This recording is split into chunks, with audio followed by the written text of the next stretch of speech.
Shock Piece: The Search for Freedom. A novel by C. Nguyen. Chapter 11: Violation of Cultural Heritage. Books and Music Burnings.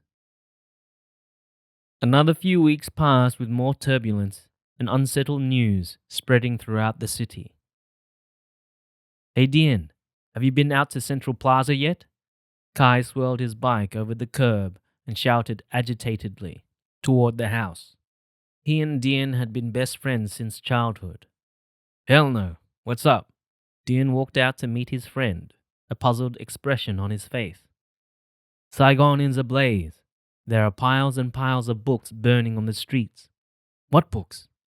"Every kind of fucking book," Kai said with frustration. "No! Oh shit! It can't be right. Who's burning them?" Dien exclaimed in disbelief.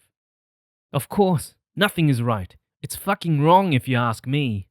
Who else, Dien? They're burning everything. All the books and cassette tapes and music sheets, collections of albums, all the music of the South.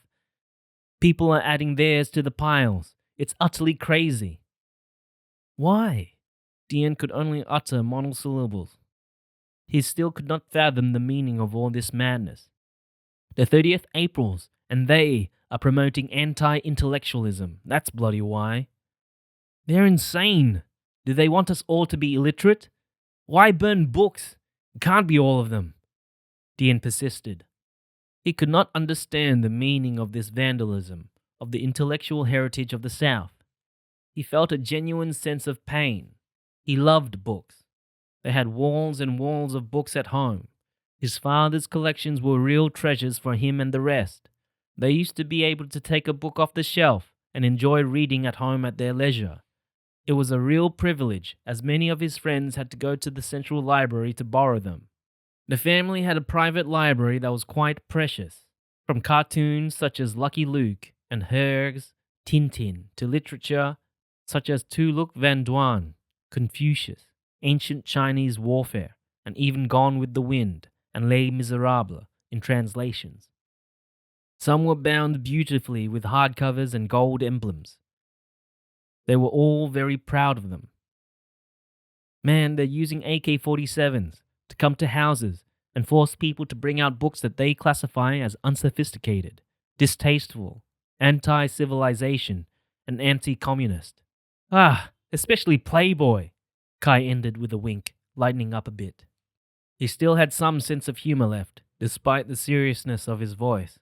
Mimicking the northerner's accent and pointing his fingers to Dien, Kai said, "You, yes, all of you who had been nourished by the ham, cheese, and milk from the Americans and Thiel's insurgent puppet regime now have corrupt and filthy minds, thanks to magazine pictures like these." Shaking his head, Kai continued play acting. "You've got to be ashamed by your behavior. These disgusting magazines need to be confiscated and examined carefully to determine your level of re-education by our party leaders."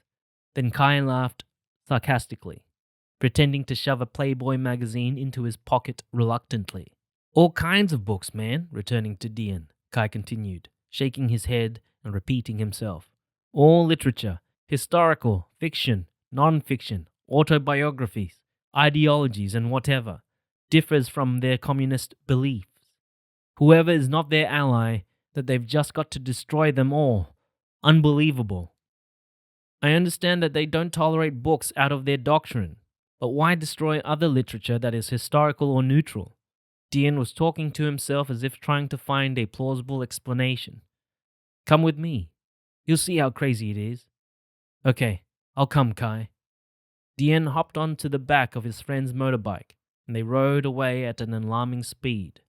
The crowd had formed a circle around the blazing fire in front of the central plaza. Dense black smoke rose high, adding to the already humid atmosphere of the monsoon season. The 30th Aprils and their gang were bringing more books on motorbikes. They threw hundreds of beautiful, thick paperbacks onto the fire without remorse. There were colorful magazines, perhaps not the Playboy or Penthouse, as those must have been confiscated quickly by the comrades, Dien thought. Even children's books and historical volumes were being brutally destroyed.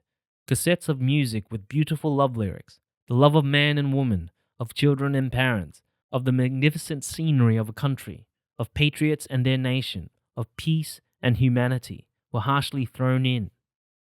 Music with phrases of fine poems in sophisticated language and with harmonious tunes, as well as books full of valuable insights, were destroyed indifferently, to be replaced with crude and monotonous praise of the Communist Party.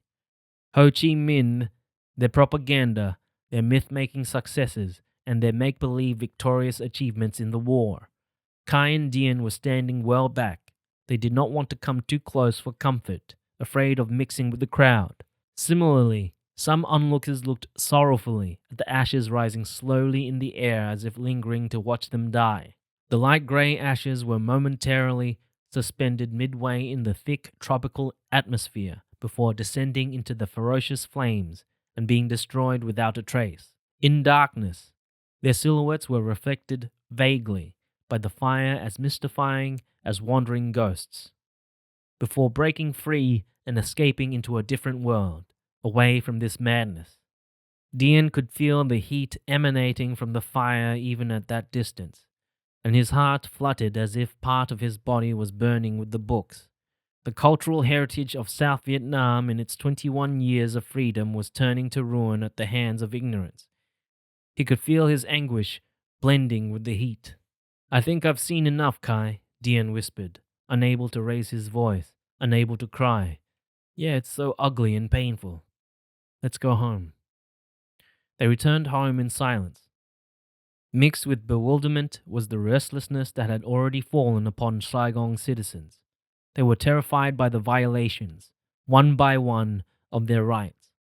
Using armed force or just by intimidating already vulnerable minds with vague threats, the communists had begun their stabilization process by eliminating unfavorable factors and tightening their control over every aspect of daily life.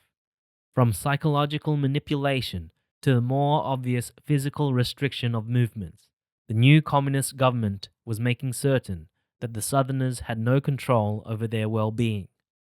The local authority was one of the vehicles they used to monitor even the smallest act of the citizens.